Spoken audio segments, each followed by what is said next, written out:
Well,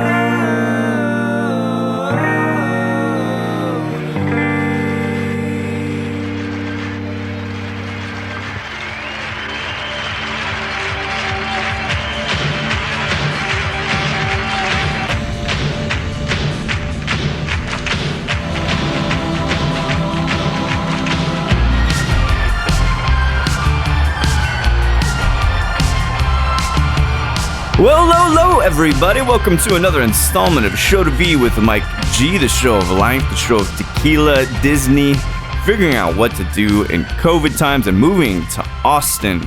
Today's guest I met some months ago through a mutual friend, Gustavo Ortega-Oyarzun. He's bringing very interesting cocktail concepts to Austin, first with Visitant and now with the Traveler's Lounge, which basically is this double-decker British bus that has been made over into a cocktail lounge. Very cool in East Austin. He works for Disney, he works for Tequila Company, and he creates so many other things on the side. So without further ado, I hope you enjoy this great chat with Gustavo Oyarzun.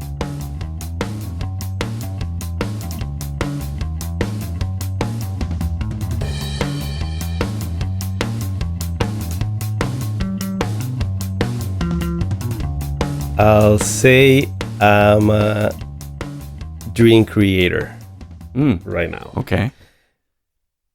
I'm a bartender,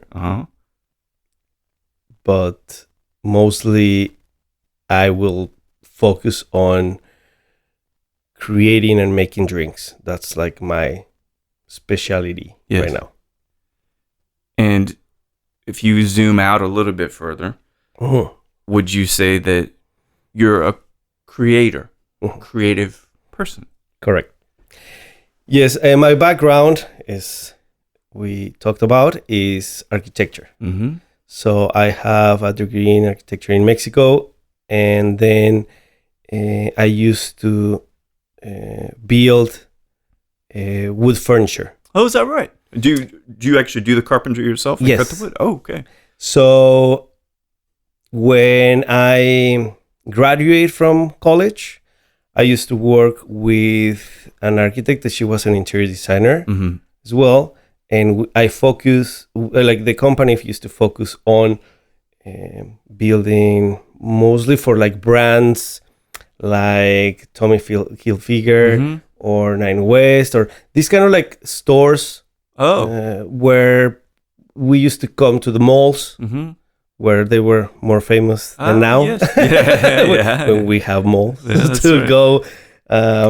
Like these superstores where you have different brands, and it's like the very small space where you need to like take advantage of the space that you have. Right, and it was more like into the design that we were doing, and that's how I learned to work with wood. Yeah. Then I focus more in architectural residency, wood furniture. Interesting. So like kitchen, floors, doors, windows, stuff like that. Everything that you see that could be made in wood. This is something I love because I've had the opportunity to talk to a lot of mezcaleros and like master distillers throughout the world and stuff. And something that, for me, I am an oral. I hear, and so if I hear something, I'll remember it. When you think about design, is it something that you see? Is it something that when you feel it, right? Because there's these senses that you use when you build, one of which could be your nose because of the smell of wood, right? But do you see something in your head first, or do you have to touch it and feel it before it becomes a reality? It happens that when I went to architecture school, is because I like to design. I like to create things. But it was just visual. It was just more visual. Like using my hands into like something specific, which was architecture. Yeah. Or any kind of design. Then, but I always was fascinated about the graphic design. Yeah. I always liked it, and I always like I had this like eye for making things. Yeah. And then when I moved to New York back in 2008, I started working in restaurants. Then I discovered all these like this world, which is like the kitchen, the bar, the service industry, everything. So something that, at least where I came from, is hard to find in a way, in that way. Yeah. Because unfortunately in Mexico, if you work in the industry, it's not the same. Mm-hmm. What's the biggest difference, would you say? I will say that in Mexico is more about like people, they have to work. I see. Because of they have a necessity to it. Mm-hmm. And sometimes in these places, in more like New York, is more about like a career. Yes, right. People is dedicated to develop something more professional. Yes. I'm not saying that in Mexico it doesn't happen. No, There's a lot of professional people. That makes sense, though. But if like I was a server in New York, and I know that there's a difference between being a server in Mexico and being a server in New York. So I start working in restaurants, actually as a manager. So, and I discovered all this like side of the restaurant business where you have to just be in charge. Yes, right. Then I realized that bartenders were making more money than me.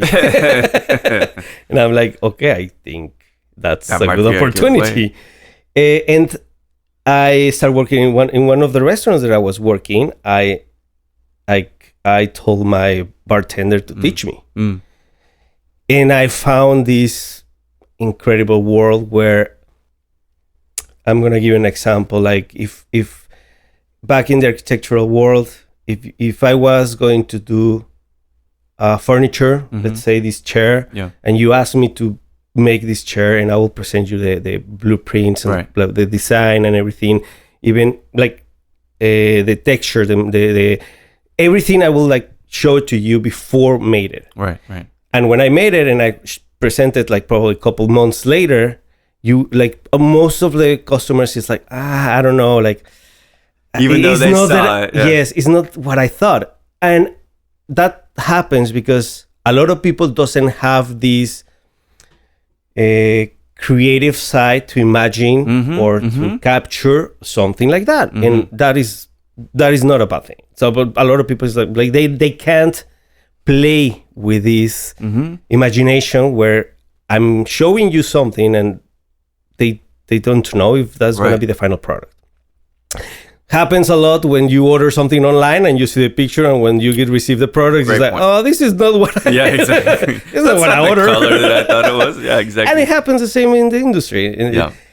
But back then, it used to take me like a couple months to build it, and then another couple months to fix it. Yes. Oh, you know? I see. Now, as a bartender, I make the drink, I give it to you. If you don't like it, I will fix it in a couple minutes. Yeah. And I will make it again, and I'm pretty sure like you're gonna like it. So if I give you something, it's like, oh, I want this. Yeah, I will make it. You know what? I don't know. It's too sweet. Don't worry. I'll fix it. Yeah. There you go. That sensation of when the customers feels right and you have that smile and you have that feeling that the customer like it, it's unpredictable. It's different. And so I love this contrast, right? Because you're talking about two products, for lack of a better word, one of which takes more time to craft and one of which is more intangible because you have to think about it in your mind. You're talking about the furniture. And if people love it, is it more gratifying because it took so much time? I mean, so that's one side of it, right? And then you have a drink that takes less time, but then you can truly please somebody. So the question really is there an element of patience involved for you? No. Only gratification for the guests?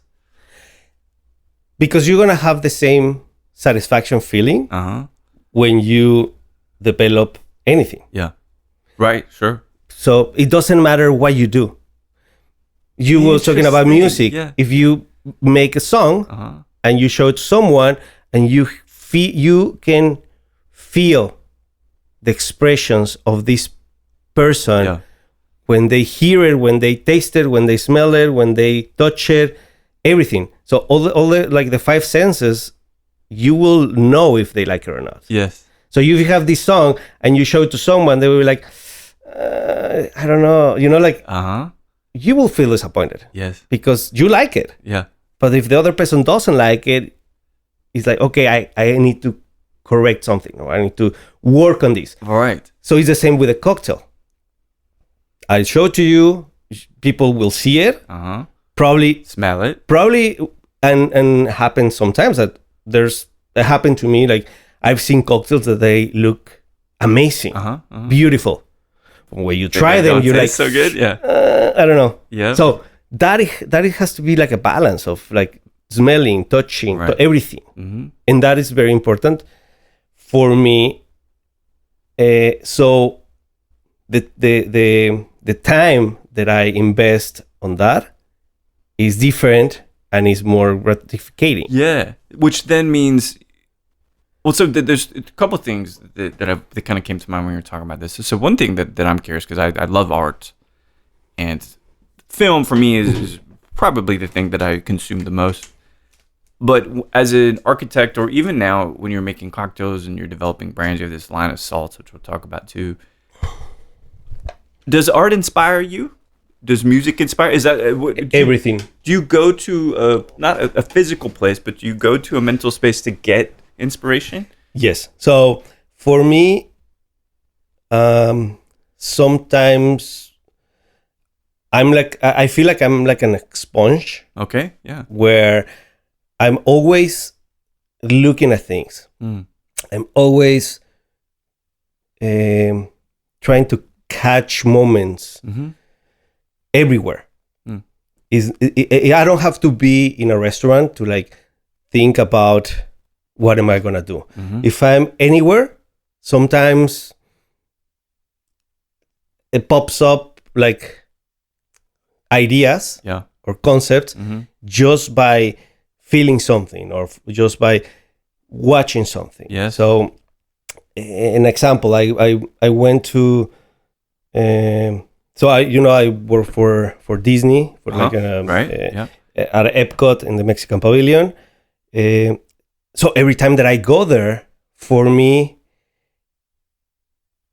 is to watch everything, to try to grab elements where I can put them in a drink. Interesting. Okay. And even smells or sounds or all the senses that are involved into making drinks.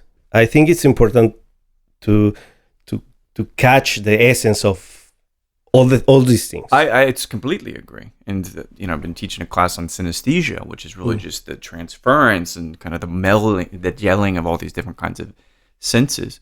And you mentioned the Epcot Center. Can you remember in recent memory something that really, really made you feel uncomfortable? Not maybe in a bad way, but that it's a piece of art that's like, I don't know that I get it, but I want to get it and I want to glean something from it? Usually not. Maybe into the music. Yeah. There's a lot of music and artists and songs that they are new that for me I don't understand. Oh. Maybe a generational bridge. Sure. But sometimes it's like I try to understand this music. What do you do to try to understand it? Listen to it more, more and try to like, I don't know how to say, like deep listening. Yeah, sure. And other ones that I know that is just that I don't like right now because maybe it's just not your thing. And probably in a couple of years I will listen to them again, which it happens a lot also. I remember, I don't know, music from 10 years ago or 20 years ago, like in the 2000s, like the beginnings of the 2000s were like super crazy music that I sometimes I didn't like it, and now that I like it, it's like, oh, that's vintage. Yeah, right. You're a different person now. And because it transports you to that place. Yes. So for me, making a drink is also the same. It's like you might not like it. You might not expect what I was trying to give. Yeah. But at the end, when you drink it, it might transport you somewhere. So that's why I like to play with some ingredients that are flavor, I will say like flavor reminders. Okay. Yes. So something that something that you will remember when you were a kid. Yes. Some candy, some cereal, some fruit, so something. Yeah. That people were like, oh, this tastes like. You know the word nostalgia? Yes. Yeah. Correct. That's kind of it, right? Yes. For a long time, probably until recently, although still at times, I seek out nostalgia. Okay. I try to find maybe a song that I haven't heard in 30 years, or maybe because now YouTube's got every commercial, every generation, you know. Do you find yourself trying, and I guess why I do it is that I'm trying to connect before I got responsibility, before I was married, and then, you know what I mean? Like trying to go back to this place. And so for me, it kind of takes you to this place like a little more innocent and all that. Do you intentionally, and now with your flavors, I understand, to bring nostalgia to people. But for you as a person, do you ever seek out ways to reconnect with your once child self? Yes, definitely. Because I think it's important for everyone once in a while. Yes. Remember where we came from, what we used to do, where we used to play, where we used to smell. Yeah. So if I grab something with, I don't know, like with lemongrass on it, people will like transport where they to the county, where like to their house on the like in the farm where they used to run as a kids. Yeah. I mean that's part of an experience. Yes. So for me, it's important for people to like remember that. Yeah. I mean, it's the same like with mezcals. Yeah. I mean, you go to a place and you drink certainly mezcal, and you're gonna catch that image in your brain about the flavors, about the profile, about the people and everything. So when you try it again, you're like, oh, I tried this one over there. Or if you bring a bottle home and you drink it again, it's like, oh, I remember when I drank it the first time. Yeah. Which is very important. Would you consider yourself I mean, I already know the answer to this, but would you consider yourself a passionate person? That you have deep passion for creativity, for people, for service? I do, but I don't think that I'm like hardcore passion, intense passion. I'm more like into chill, relaxed passion side, where I expect things to come to me instead of just going to look for them. Yes, I see. Yeah, in that way, because as I say, I'm always like keeping my sense open to receive things. And in the art side, I wish I was like some people, like some artists or some musicians, that they have this divine sign from something. Right. Like, oh, I just created this, like a genius. Yeah. Unfortunately I can't. But I try to put pieces together to create something, which is it's important for me. And it sounds like the way in which you construct ideas it's always grounded in the heart, you know, because you talk about childhood and nostalgia, which is this yearning for innocence and kind of before we had businesses and had all these responsibilities. I'll tell you one example when I was reading through the salts on Art of Drink Net, that you have a tortilla ash salt. Correct. Now, maybe it's just me, but that is a unique but instantly familiar, takes you forward in time, backwards in time kind of smell. Were you thinking about that when you're crafting that salt? Yes. All of the product that we develop, the salts, the syrups, which are part of the cocktails and also the cocktails, they were born with something that I saw or something that I did. So this tortilla ash salt, I saw a chef doing a dish and he had this tortilla ash powder that he put on the plate. So I tried it and it's like, oh my God, this is tortilla ash. Yeah. Like literally. So how can I make this into a drink?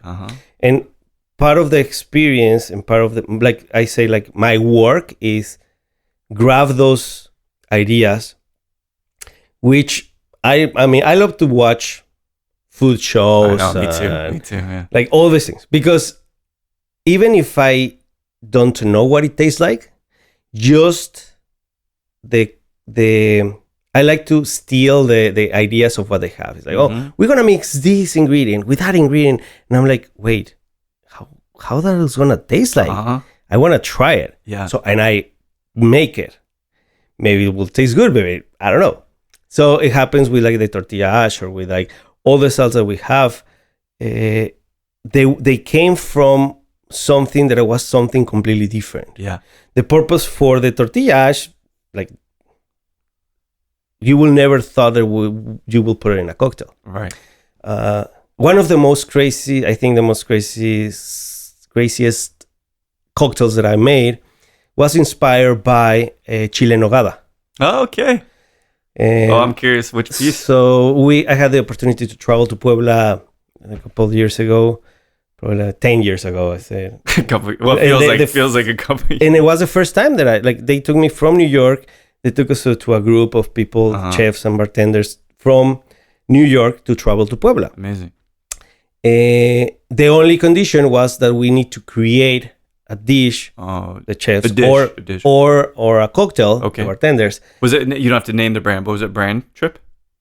No. Or just like the state of Puebla is. They were trying to make a book. Oh, I think that something happened with the project, but at the end they didn't make it. But we were part of this experiment where they take chefs and bartenders from New York back to Puebla, and then just for 5 days, just to feel Puebla and cool. To try it. And we tried everything. We ate everything. It was an amazing experience. Yeah, I love that. So when we get back, it's like, okay, guys, we need a couple recipes because we want to make a book about Puebla, but made from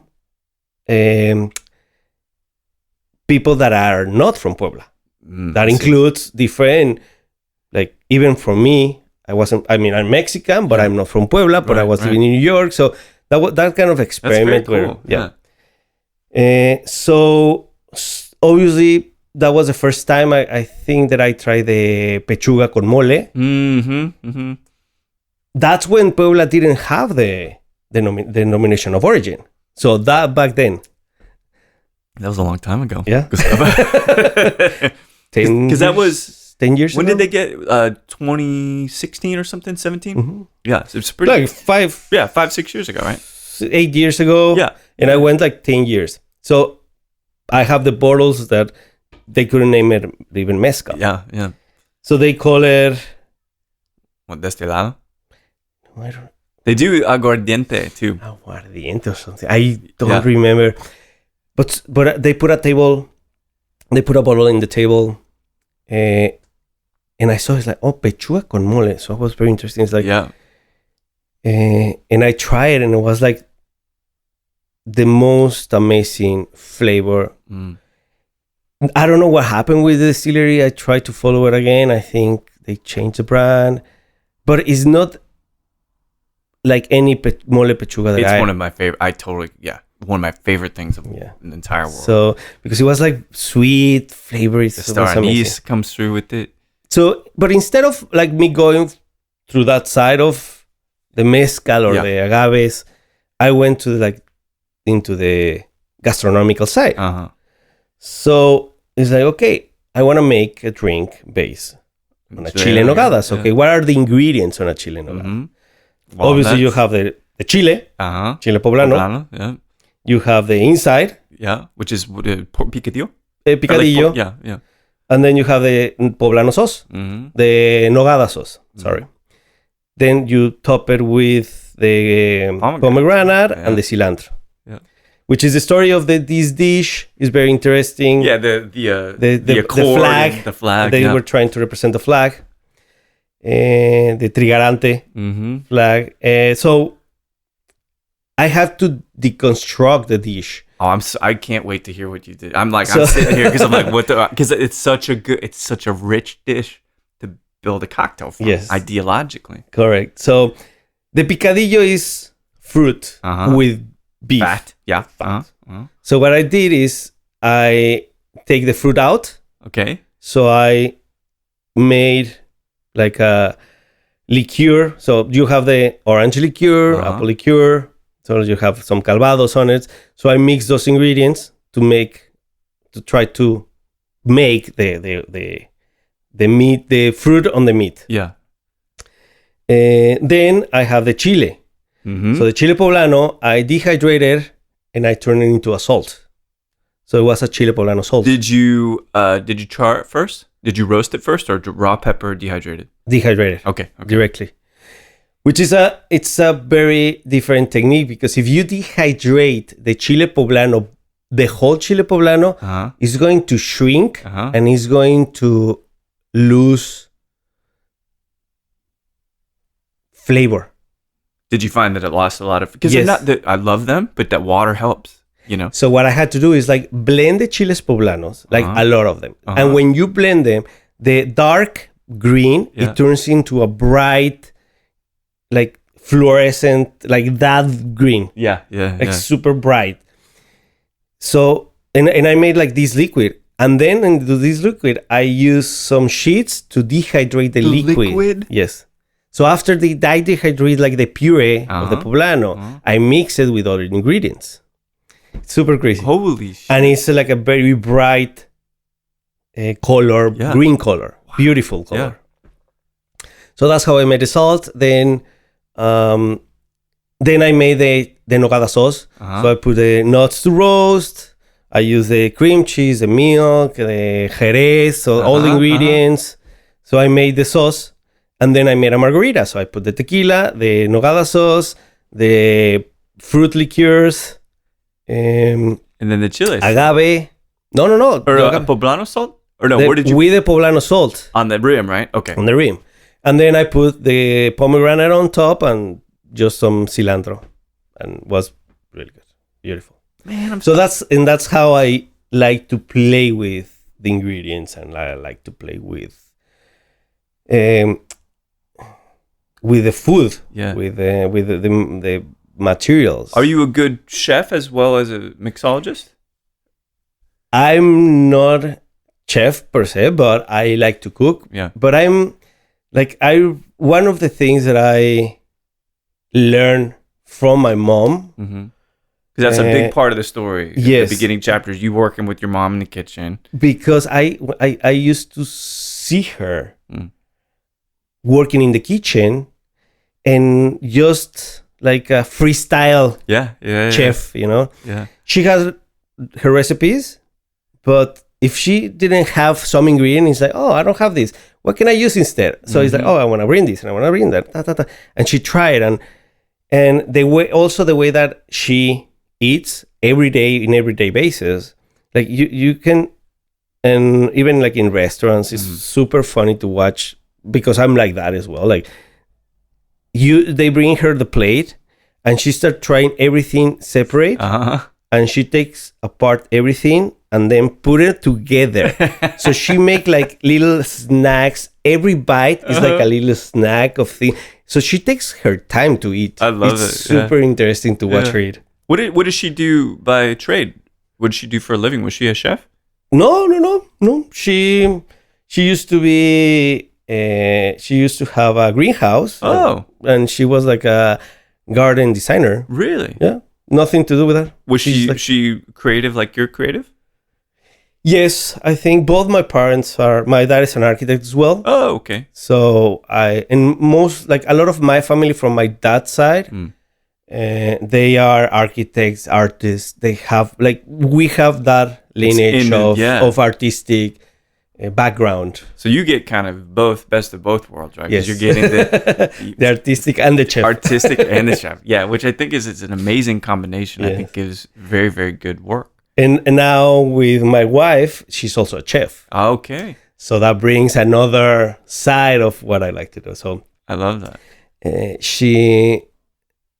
She's more into like technical things about cooking. So whenever she cooks, she's like, she cuts, she does this and present the dish like beautiful. I'm more like freestyle. Yeah, I love it. I'm the same way. I'm cooking and then I try it. Oh, this needs this. Yeah. Yeah. Same with my cocktails. It's like I make something which I think is going to be amazing, and I try it and it's like, no, there's something missing. And there's always something missing. There's always. So it's like to try it again and try it again. And that's why I don't bake. Right? I don't want to have the precision. I like cocktails. Cocktails are loose. Now, bear in mind, there are, as you know, ratios that are proven. But just a pinch of this, pinch of that. I love that part of it. You know, one of the things that I was kind of curious about, obviously, just this, rich collection of experience with work and traveling. But what brought you to New York in the first place? The architectural work. Oh, I see. So I used to work for the chamber for what was it called?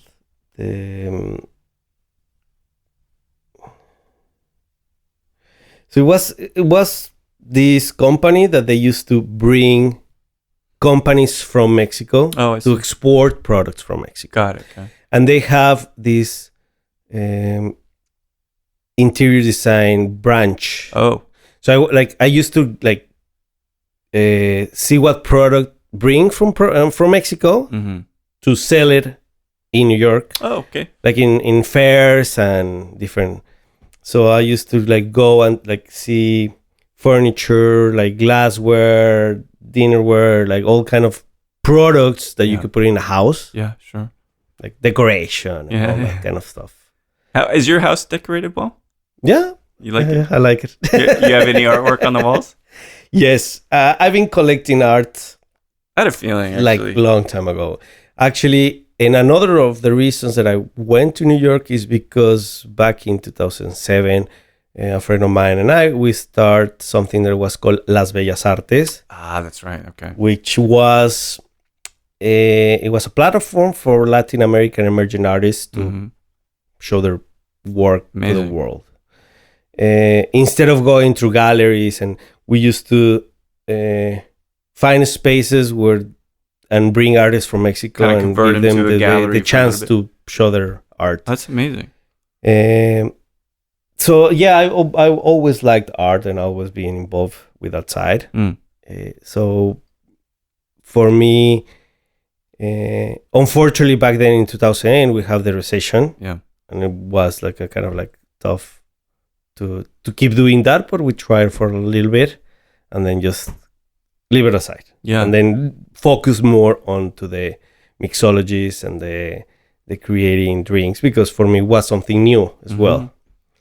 It's interesting because again, going through this big collection of projects that you've had, and when we met at the bar top downtown, I can't remember what restaurant we were at with Cesar, you told me this story of Visitant, which I thought was what I liked about it. It was kind of born out of necessity in a sense, right? Like you had this, because for those of you who haven't, or that aren't in Austin, behind a coffee shop, it's a nice coffee shop, and there's a bar and a coffee shop, which is nice. I got mezcal at the bar. Project Disco. That's right. You have this amazing experience. It's very immersive, and the cocktails were spectacular when I went that night with you. And now kind of understanding a little bit more about you in terms of a designer and architect and all that, I get why this space feels the way that it does. But that, for lack of a better word, pop-up cocktail kind of concept, you were doing that in New York as well, right? We started in New York in 2020. because during pandemic, there were a couple reasons we started. Well, the first one, because we had nothing to do. That's a great reason. So, so Paola and I, we were during pandemic, like trying to things to do because I think Austin or Texas and some other states down here, it wasn't that rough during pandemic. In terms of like restrictions and stuff? Yes. Yeah, right. But in New York, where like Tough, you couldn't even like walk in the streets. Right. You couldn't even like go to a supermarket or like it was crazy. Yeah. Which is funny now looking back at it. It's like, I probably could have walked. Probably would have been okay. Anyway. Yeah, but for the first time for the humanity, it was super crazy to be in that position. Oh my gosh, yeah. So we were trying to find things to do. So for me, always the necessity to drink, it was one of my biggest concerns. What do you tell me more about that? You mean like going out, the social act of drinking, or not even this? Obviously, the social, but at the end, a lot of people like I could do cocktails by myself, and I have a lot of alcohol at home. I mean, but a lot of people didn't have any. Yeah. So I was like thinking about those people who was like, they cannot go out. Yeah. They cannot buy anything. They don't know how. Right. It has been months since people try a cocktail. Yeah. Since people drink or something different than just alcohol that they have at home with soda or something else. Yeah. So we start something that was called My Cocktail. We made this quick website where we sold cocktails to go. Oh, cool. So people that we know, and they used to call us and tell us, I want, we had like probably 10 cocktails on the menu. Oh, we want this, we want that. And we bring them, we used to have motorcycles. So Paul and I, we used to like drive around New York where literally was empty. Empty, right? Was super crazy. That's it's another like a post-apocalyptic movie, right? That's with like I Am Legend or something. Yes. Yeah. I think for me was the most shocking but in a good way. Like driving Times Square or like going into the side of like the FDR. Yeah. And completely empty. Wow. And like no traffic. I could go from the Bronx to Brooklyn in 20 minutes. Whoa. It's like, because there was no traffic at all. Wow. And we were like driving, and sometimes it's like shocking experience. Like no one. The city was quiet, no ambulance. That's nothing. The first time I ever heard of that. Yeah. It was interesting. So we were driving, so we had these quarter containers with a liter of a cocktail pre-batched, like a margarita or like a lot of flavors. We used to like play with those things, and we gave them the salt and the garnish. So you receive a bag, and literally like we remember when we were like all covered like astronauts. I give them back, put it. We couldn't like even see each other. I had to drop it in the door, leave it there, and then go. It's like, hey, your order is here. Wait for them to come to pick them up and take them back home. Obviously, they have to wash it and everything. But at least they have cocktails, because the only thing that they had to do is just add ice. And then garnish it, right? And garnish it. Yeah. That's it. That's great. Salt, like it was everything pre-batched, pre-made, everything. Yeah. Then after that, we were doing that for a couple months.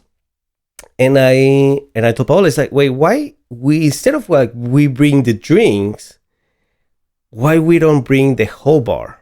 Oh wow, that's a nice next logical step. Honestly, that makes sense. No, we bring the drinks. Let's do the whole thing. Yeah. Okay, what we can do to bring the whole thing? Back then, I used to talk to a friend. His name is Jin Chan. He has a double-decker place in New York. And he used to have this Volkswagen van where he like get inside with the people and make the drinks. And it was like an amazing experience. Yeah. So I was thinking something about it. It's like, oh, we should do that. Like we should have like a van or something where instead of the cocktails, I can go and make the cocktails there. Yeah. Like outside their home. So more like an experience, not just to drop the cocktails and leave. Right. And at the end, we were thinking about how we were going to do it. And we decided to go like a step further into the size of it. So instead of like having a van, we decided to do the whole U-Haul 20-foot truck. Right. We were looking for different trucks. We found this one perfect because it has a door in the side. And we start building it. Like Paul and I, like because you know how to build stuff. Yes. That's very helpful here, right? Correct. So we design it, we put it on a paper, and we build the inside. We put we literally built everything. Wow. With a friend, this designer, Kalucha, he did all the graphic design, the wallpapers, the coasters, everything. So he helped us a lot with that. And then we finally had this bar in a U-Haul truck. 20-foot, you said, right? Yes. Wow. So we're like, okay, now what we do with it? Right. But it was the trailer of which you built out. There's still the front part with the engine and everything. Right? Yes. Yeah, okay. we can drive it. Yeah, Still, we can drive it. Yeah. So we used to go to our friends' houses, park outside their places, and literally have parties there. Where they were kind of illegal because you couldn't like get together somehow with a lot of people still. Yeah. And then they start opening the restaurants. When they opened the restaurants, it was good. But if you want to go to have a drink in a bar by yourself, you couldn't do it. Because the bars per se were closed. Right, exactly. So you need to ask for a table. And you would imagine you being in a table by yourself, like having a drink. Top just sitting there? Yeah, it's a waste of space. Right? It's like, so, and then something happened. Do you know what a shift drink is? So a lot of people have their shift drinks in the restaurant when they work. A shift drink is when you finish work, you're allowed, some places they allow you to have one drink after you finished at the bar. So you can go sit at the bar, have one drink, and then go home. Some people do it. Some restaurants, they don't. But in New York, it's very common, the shift drink. Or you can meet with your coworkers. It's like, let's have a shift drink in another place, like the bar across street. Yeah. And you go to the bar across street with your fellow workers and have a drink. Right. That couldn't happen because there were no bars. So what we used to do is like we drove around our friends' restaurants, park outside, and wait until they finish and close, so all the staff can come and have their street drink in the place. That's a great idea. So yeah, I love this. And what's funny is you saw an opportunity, but really it was still, whether it's lucrative or not, it's not really the point. But you saw a way to help people. Yes. And so the version that we see now in Austin behind Progress Coffee, which this is what do they call them? The Aerostream? Is that what they call it? What's version now is Visitant now behind Progress? Is that the same? It's the same. Oh, cool. So we built it in New York. We drove it to Austin. Yeah. So it's exactly the same since 2020. Yeah. Wait, we haven't changed anything. All right, I got a question. Let's just say, laws aside, okay, there was a very special moment in my life that I would like to celebrate. Okay. And, there's enough space in the particular place that I want to celebrate. Could I call a guy and say, can you come do an event? Is that part of the plan too? That was part of the plan. Right now, because we are in progress, we have to adequate right now the bus to stay there for long term. Was it a contractual thing? No, it was like electrical and plumbing, like some of those things. So it's hard for us to like take it out and take it in. Yeah. But I mean, if you have a party or something, definitely you can have it there in Visitant Social Club. And also, like, if you have more than 12 people, because it's very small, you can go to the front, which is Project Disco. Also, now in the future, we are cooking something else. Oh, I figured as much. What do you don't have to tell me about it, but it also helps people? No, but it's, I mean, it's going to help people to have a retro experience. Retro? Yes. Oh, I like that.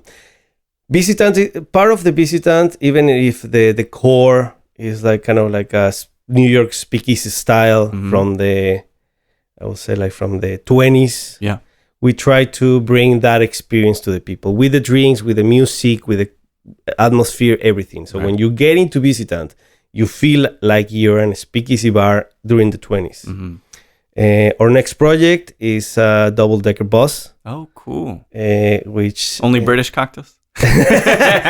Actually, we're gonna focus more into classic cocktails from the 50s. Oh, I like that. And also the retro, the ambience is gonna be retro futuristic style. Oh, really? So it's gonna be very interesting. When do you look to complete that? I will say probably by end of June. End of June? That's June, fast. July. Holy shit. This is the thing, and because I look at all these projects that you do, because you're a brand ambassador now too. What is it, Centinela? Yes. Tequila? Correct. Tequila Centinela. How do you, and people ask me this too, I've got answers for it, but it sounds like you're doing so many things. I don't like the word busy. I don't know how you feel about that. People say they're busy. I'm like, yeah, sure you are. Bless your little heart. You're busy, right? Like you've got businesses and you're working service and stuff. But what is something that you do to make sure you can fit all of the projects in? Because beyond having good time management, it's going to take its toll on your body, right? I think the main important thing about having different projects is how you work on your schedule. So right now, let's say I work with as a brand ambassador, I don't know, Monday to Friday from 10 to 6 to 7. Yeah. For two reasons. One is, as a brand ambassador, you can't go to any restaurant on the weekends or after 7. Great point. Yeah, that's they don't gonna like, yeah, you can't sell it. So that's a limitation that you have. So we try to work during the day. With the Centinela, we try to work with the salts during the day to produce, to sell, to batch, to everything. And then, obviously, we go and check all the bars during the weekends, which that's the days that we're open. I see. So it's different timings, so it helps to don't mix them. And I like that because that makes a lot of sense. It's just a strategic use of time. Yes. Which I think time is the most valuable resource. So Correct. if you don't use it properly, you're wasting it, basically. Y'all don't have kids, right? No. Do you find that might be one reason that you have the ability to create more and more things? Is that, and I'm not criticizing parents or having kids. I don't have kids either, but I've realized it's allowed me to do so much more with my time. I mean, I don't know about that topic, but I'm pretty sure if I had kids, maybe it will. I mean, they will take time. Right. Is it something that is it important to you to have kids? I right now is not a task or something that I thought about it. Yeah. What I know is like since I was a teenager, or like, I don't know, like say like 20 years old, I never had the feeling Same. to have kids. Same. And I have some friends that they were like, oh my God, like you see that kid, I want to have a kid. Yeah, He's going to look like me. And I'm like, no, I don't want nothing. Dude, same. That's weird. Yeah, but yeah. I mean, I think it's just part of, I mean. It makes me want, because when you said that, right? Because for some of my friends, it's an instinct that comes from within. And I've often asked myself, where does entrepreneurship come from? Yes. Is it genetic? Obviously, there's a bit of it is taught by our social circle, and our parents and everything. And so to me, that seems so natural. It's like create a thing, build a thing. That's kind of where I would target my energy. Mm-hmm. But then when I think about if that's genetic, then maybe also the inclination and that drive to want to have kids. Now, everybody's got that. We know that scientifically. But I just wonder if it's something that's a little more heavy genetically in other people or not. I would never take a guess. I'm just curious, though, because it's strong in some folks.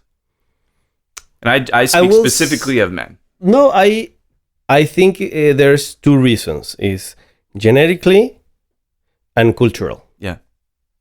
So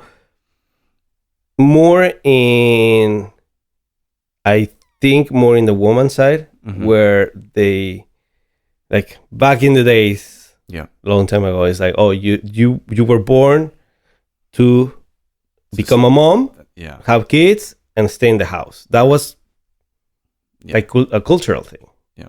Now it's different. Now people is like, no, I don't want to do that. Yeah. Even for now, and on the men's side, it's like, oh, you need to go to an office from 9 to 5 because you need to make money to bring it to your family, to your wife, to your kids, and have 2 cars, 1 house, and a dog. And that's it, and a dog. And that's a family. That's a concept of a family. And the concept of a family, it was always the same. So it's a pattern that you need to follow from generations, thousands of years. Now, it's like, oh yeah, I want a family. I have a family. I have my wife. I have my dog, and I have a lot of friends that I consider my family. The hospitality industry it feels like a family, doesn't it? Yeah, that's the thing that I love, because you always find kindness in other people that work behind the bar for brands, and it's not a massive community, but it is a community nonetheless. I'd like that, because I'm not always seeking. Sometimes I ask questions because I'm like, what did they think about the thing that I'm thinking right now, right? Like that's how it works.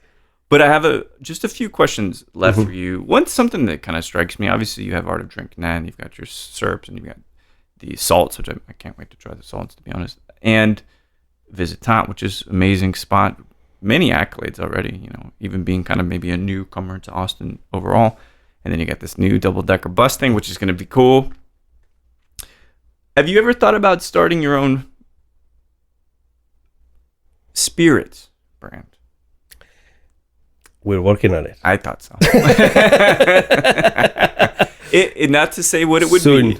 What would you lean to a Mexican spirit? Yes. Got it. My background, obviously, had the basis for working with Mexican spirits.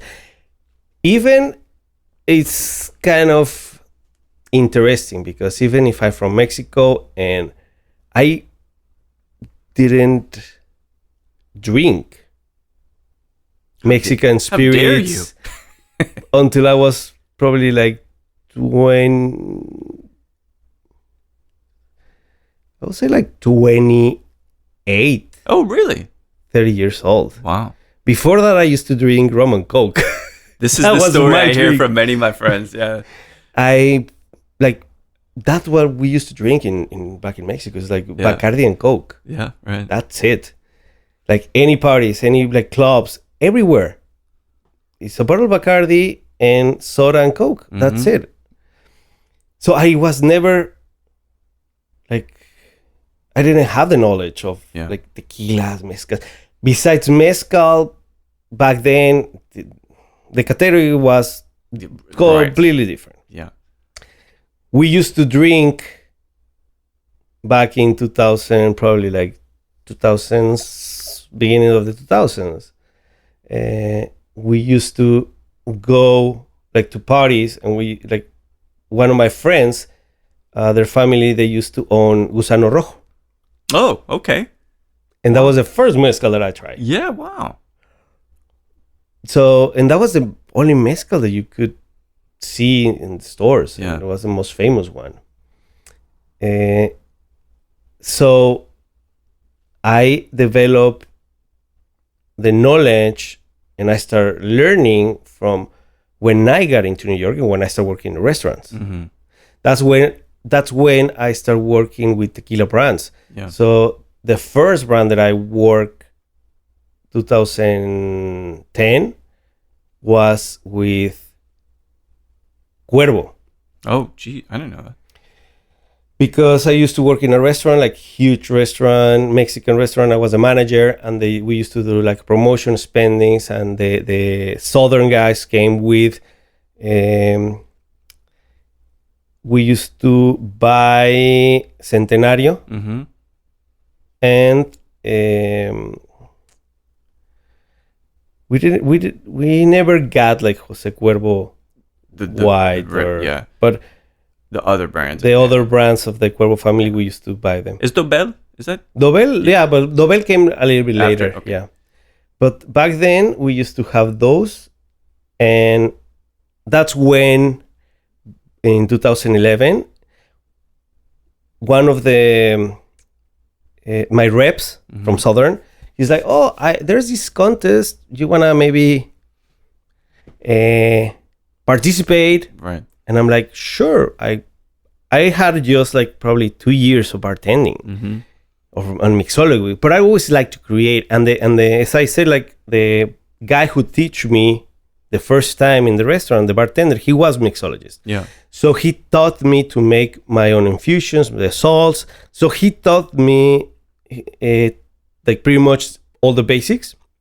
So when I get into this contest, I was like, oh, sure, I will go 2011, sure.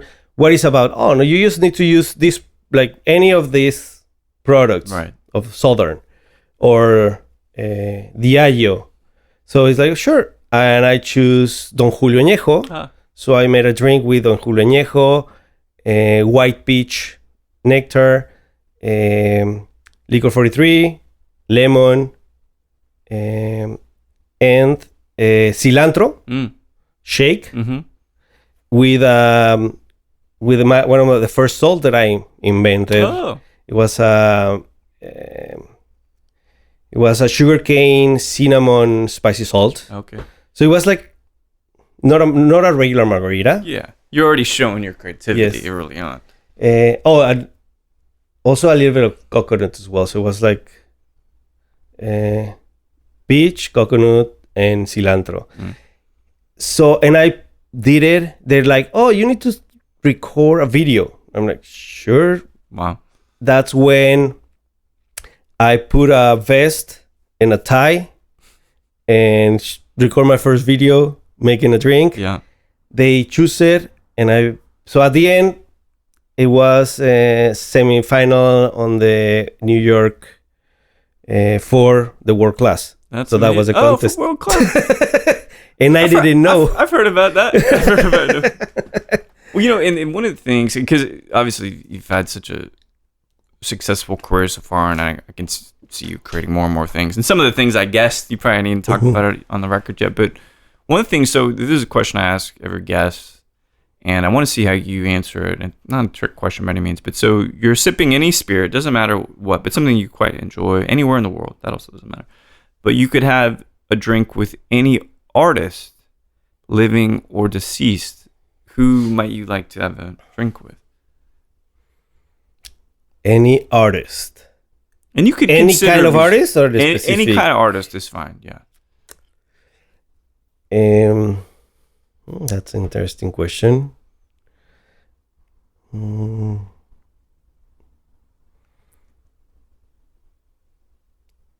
I don't know. There are so many people come to my head. I know it, yeah. It's.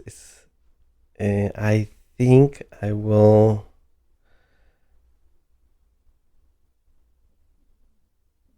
Probably say, I don't know, Picasso. Ah, yeah. Very. It's gonna get rowdy if you drink with him. I suspect. he might touch your leg too. That's okay. It's fine. It's Picasso. It's fine. Everything's in play. Yeah, you know, it's funny. Well, he was very like in I don't know, like I think that era where he was living. Yeah. was very interesting on what the cocktails were making. Mm-hmm. Which also, like, I don't know, the Hemingway or, I mean, having a drink Gertrude Stein, Louis Buñuel, Dali, all these guys. Yeah, that's which crazy. You've seen Midnight in Paris, right? Yeah. Okay. Yeah. Which is exactly about what you just said. Yes. The golden era, which for them was all of those artists. The last question for you is, how are you liking Austin so far since you've been here? I really like it. I feel that it's like a little neighborhood in New York. Oh, really? Yeah.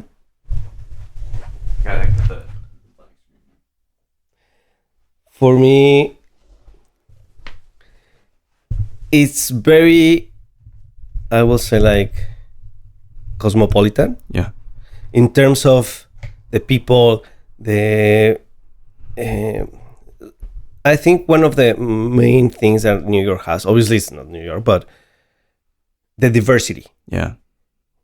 You will see like a lot of people, you will like, you don't know where people came from, what they do, so you could be, in New York, you could be in a bar with a millionaire and a homeless, right? And they probably look exactly the same. Yeah. Yeah. So, and they don't care about. Yeah.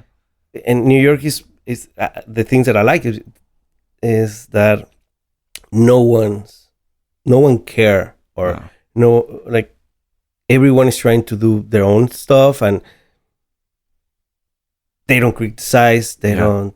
It's like, oh, these people is doing something cool. I don't like it, but live and let live. Yes, and I think Austin is like that. There's a lot of, obviously, music wise.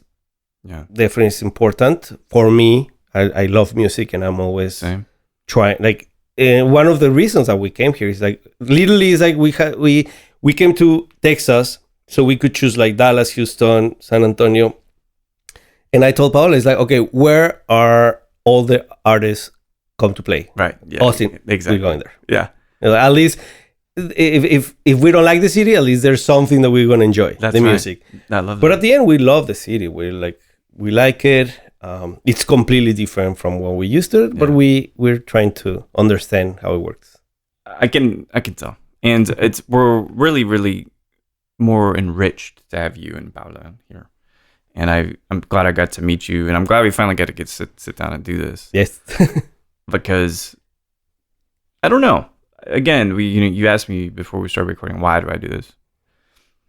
Because people like you, it's really essential that we all understand and learn from each other and learn where each other have been. Because at some point, you're going to inspire some other kid that's younger, that was as old as you were when you started, and all this stuff kind of pays it forward, So anyway, Gustavo, thanks so much for drinking mezcal with me and taking the time out. We'll talk soon, yeah? Yes, definitely. Cheers. Well, there we have it. Gustavo Oyarzun, again, working with Disney. He makes these beautiful salts. And his most recent innovation, if you will, because I love the UK, I love London, I love riding those double-decker buses, but you have this cocktail lounge inside of a bus. I think there's this concept I like that Gustavo has, is that, I've got this cocktail thing going, and it's got wheels. Have cocktails will travel, show up anywhere and go ahead and serve some of the most innovative cocktails I've seen. So if you're in Austin, you should go check that out. Thanks for sitting down and chatting with me, Gustavo. It's really great to get to know you. And thanks everybody for listening to Show to V with Mike G. No matter how fatigued you are with horror movies now that October is done, or if you're thinking, why am I watching Death Wish with Bruce Willis again? Please keep dancing.